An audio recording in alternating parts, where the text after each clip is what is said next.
Herzlich willkommen bei Neovara. Heute machen wir mal kein theoretisches "So hörst du auf zu rauchen in 3 einfachen Schritten", sondern ich erzähle dir, wie das wirklich laufen kann.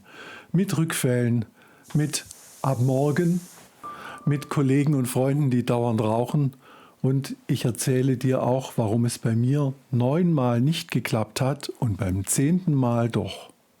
Das heißt, wenn du gerade denkst, ich habe schon so oft versucht, ich bin halt einfach nicht diszipliniert genug, dann bleib bitte dran, genau das ist für dich.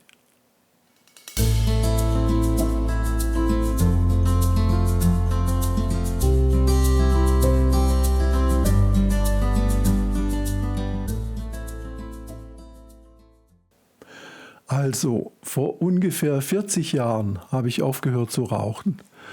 Vorher waren das so um die 20 Zigaretten am Tag. Ich habe nicht nur mal auf einer Feier eine geraucht, sondern war schon ein richtiger Raucher. Und natürlich habe ich alles ausprobiert, um aufzuhören, was man damals so ausprobiert hat. Ich habe zum Beispiel diese geniale Idee gehabt, wenn ich stärkere Zigaretten nehme, brauche ich bestimmt weniger. Am Ende waren es genauso viele, nur eben stärker. Dann habe ich gedacht, okay, dann gehe ich halt den anderen Weg, leichtere Zigaretten und zum Schluss langsam ausschleichen. Das hat aber genau so lange funktioniert, bis ich gemerkt habe, dass die leichten Zigaretten gar nicht schmecken. Dann war ich wieder bei den normalen. Dann kam die berühmte Phase ab morgen. Morgen bin ich ein neuer Mensch, ein Nichtraucher. Blöd nur, dass es am nächsten Tag wieder ein Morgen gab. Einmal habe ich es dann wirklich ein paar Tage geschafft, aber bei der Arbeit haben alle weiter geraucht. Und damals hatte man ja überall geraucht, im Büro, in der Werkstatt, in der Gaststätte. Der Rauch war einfach Teil der Luft. Und nach 5 Tagen war ich wieder Raucher. Die Verführung war einfach zu groß. Und bei den Aufhörversuchen damals kam schon etwas, womit ich gar nicht gerechnet hatte. In dem Moment, in dem ich keine Zigarette mehr in der Hand hatte, habe ich gemerkt, wie viel die Hände mitgeraucht haben. Plötzlich stehst du draußen, redest mit jemandem und du merkst, was mache ich jetzt mit meinen Händen? Die Zigarette war nicht nur Nikotin, die war auch so ein Festhalteding. So eine kleine soziale Stütze. Ich gehöre dazu, ich habe was zu tun, und das war auf einmal weg. Ich habe die Hände dann am Anfang einfach in die Hosentasche gesteckt, damit sie irgendwo sind. Das klingt albern, aber viele fallen genau darüber. Nicht über das Nikotin, sondern über dieses "Ich bin unsicher, wenn ich nichts in der Hand habe".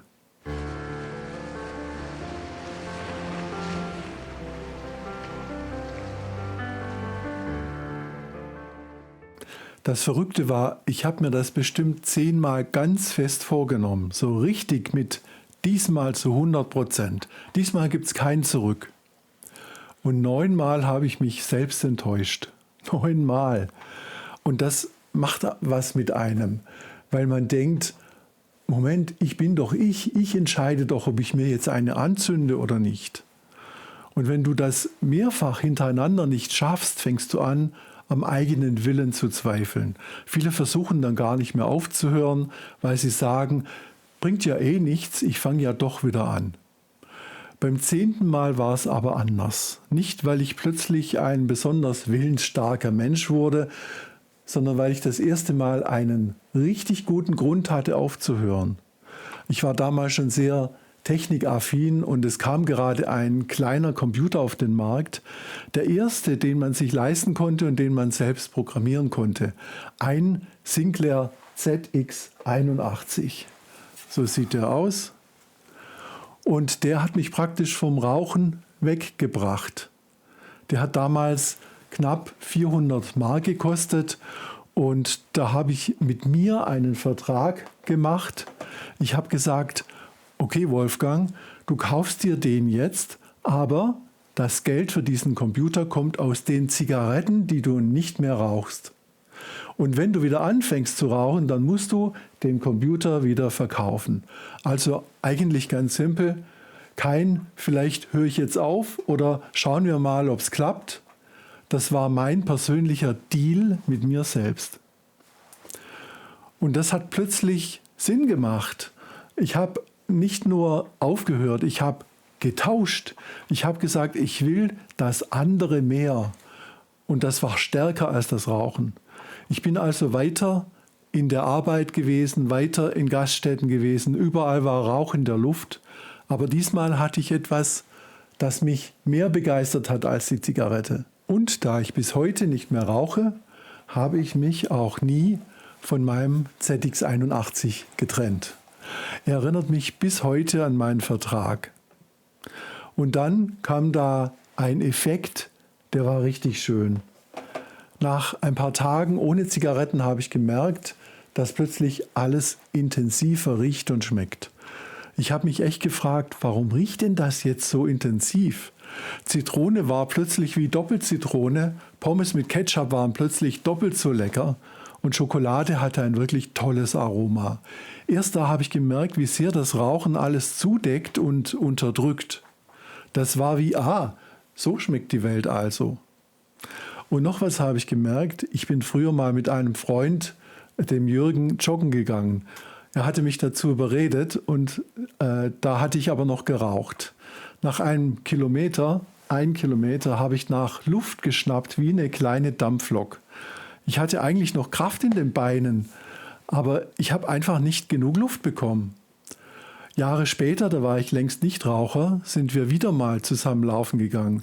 Und diesmal war es genau andersrum. Ich konnte ganz normal atmen, ich musste nicht hecheln. Und erst nach ein paar Kilometern haben die Beine gesagt, so, jetzt langt's. Aber die Luft war da.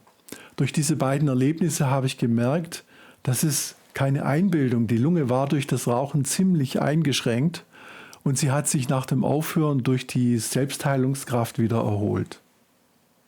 Und weißt du, was mir damals auch richtig beim Aufhören geholfen hat?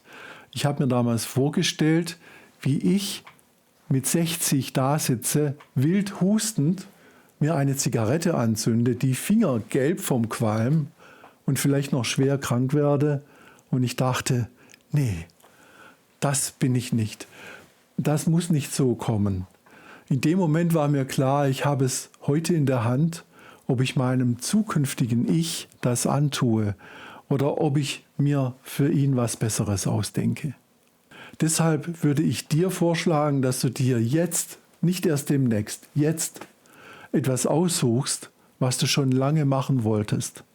Jedes Jahr einen besonders schönen Urlaub, ein Hobby, einen Kurs, ein tolles Werkzeug, ein Instrument, irgendwas, wo du sagst, das wäre eigentlich total meins. Und dann machst du genau diesen Vertrag, den ich damals gemacht habe. Entweder das oder Rauchen.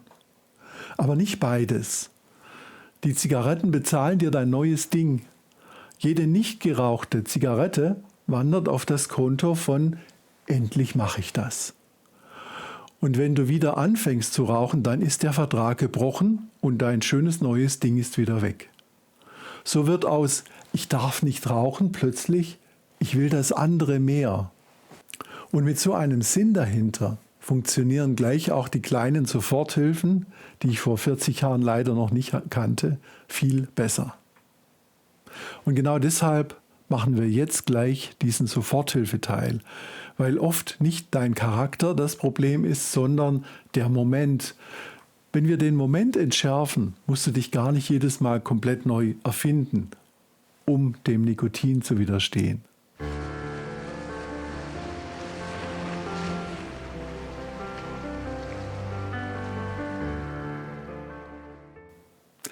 Stell dir vor, du sitzt irgendwo, vielleicht im Auto, vor dem Supermarkt oder auf einer Bank im Park und plötzlich meldet sich dieser alte Kumpel Rauchlust. Der ist ja sowieso nicht höflich, der klingelt nicht vorher an, der steht einfach da. Jetzt könntest du doch eine schöne Zigarette dampfen. Und das Gemeine ist, in dem Moment fühlt es sich so an, als würde das Verlangen jetzt immer so stark bleiben. Das tut es aber nicht. Rauchlust ist wie eine Welle. Sie baut sich auf, ist kurz, ziemlich nervig und flacht dann aber auch wieder ab. Wenn du diese paar Minuten überstehst, bist du durch. Dafür genau sind diese Soforthilfen da. Ich würde das so machen. Du sagst innerlich erst einmal, Stopp, 5 Minuten für mich. Dann entscheide ich neu. Das ist wichtig. Nicht nie wieder rauchen, sondern jetzt erstmal 5 Minuten retten. Dann fängst du an zu atmen. 4 Sekunden einatmen, 6 Sekunden ausatmen. Wenn du länger ausatmest als einatmest, merkt dein Körper, wir sind gar nicht auf der Flucht. Das machst du 2-3 Mal. Dann nimmst du etwas Kaltes in die Hand, ein Glas, ein Wasserhahn, berührst irgendein Metall, einfach damit dein Nervensystem einen anderen Reiz kriegt als jetzt Zigarette. Manche halten auch kurz die Handgelenke unter kaltes Wasser, das holt einen auch sofort wieder zurück ins Jetzt. Wenn du die Rauchlust dann immer noch hast, benennst du sie, egal ob laut oder leise. Okay, das ist Rauchlust, die steigt gerade, die ist unangenehm, aber sie geht auch wieder. Das klingt ein bisschen esoterisch, aber das ist Neurobiologie. Wenn das Hirn versteht, aha, das ist nur ein vorübergehender Zustand, dann muss es nicht mehr so kämpfen. Und wenn du noch 30 Sekunden dranhängst mit Bewegung, einmal aufstehen, 10 Kniebeugen, 3 Schritte gehen, dann hast du gleich 3 Systeme bedient. Atmung, Körper, Kopf. Meistens merkst du dann, so schlimm war die Welle ja gar nicht. Und jetzt kommt der Clou. Am Ende dieser 5 Minuten erinnerst du dich an deinen Vertrag. Rauchen oder mein Ding? Computer, Gitarre, Töpferkurs, E-Bike, egal was. Und dann sagst du, diese Zigarette hätte mich wieder entfernt von dem, was ich eigentlich will. Und wenn du das 2-3 Mal so machst, dann ist es nicht mehr nur Willenskraft, sondern du fängst zusätzlich an, stolz auf dich zu sein. Und Stolz ist viel stärker als Nikotin.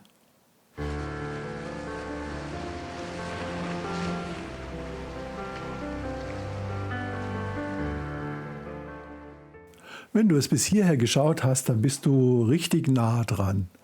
Und jetzt hätte ich gerne einen Wunsch an dich. Schreib mir unten in die Kommentare, was dein Ding ist, also wofür du das Rauchen eintauschen willst. Und schreib auch dazu, ich höre morgen auf. Morgen, nicht irgendwann. Dann komm bitte nach einer Woche nochmal drunter und schreib, ob du noch dabei bist. Dann nach einem Monat und wenn du richtig stolz sein willst, nach einem Jahr. Damit hilfst du nicht nur dir, sondern auch allen anderen, die das Video später noch sehen. Danke, dass du heute dabei warst. Im nächsten Video schauen wir uns an, was der Rauchstopp im Körper auslösen kann, insbesondere beim Thema Körpergewicht. Ich zeige dir, wo typische Fallen lauern, zum Beispiel wenn Essen zur Ersatzhandlung wird und wie du das mit einfachen Schritten vermeidest. Und zum Schluss darf ich noch was Persönliches sagen. Ich bin meinem früheren Ich so dankbar, dass es mich nicht aufgegeben hat. Wenn ich damals gesagt hätte, komm, was soll's, rauch einfach weiter, dann würde es mir heute ganz sicher nicht so gut gehen. Mach das bitte auch für dein zukünftiges Ich. Der oder die wird dir später einmal ganz sicher dankbar sein. Und vielleicht schaut er oder sie eines Tages mit einem warmen, nostalgischen Lächeln auf dieses Ding und spürt, in diesem kleinen Stück Erinnerung steckt die Freiheit, die ich mir erkämpft habe.